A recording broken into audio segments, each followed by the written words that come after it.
ICCT Stock Analysis Tuesday and onwards. Am I buying? Covering all that in the short 1-minute video, so watch till the end.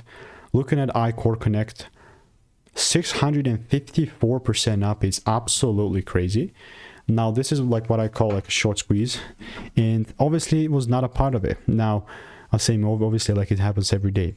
It was a one heck of a bearish market for me, and if you saw where we market opened, this would have already been delivered, cleared out, right? So yeah, I'm just really curious if I have any previous receipts. Yeah, I had some receipts in the Discord with ICCT, and once the price is doing some sort of movement like this, all I'm looking to do is just double down on this beautiful bullish market, right? So how's that going to look like? Well,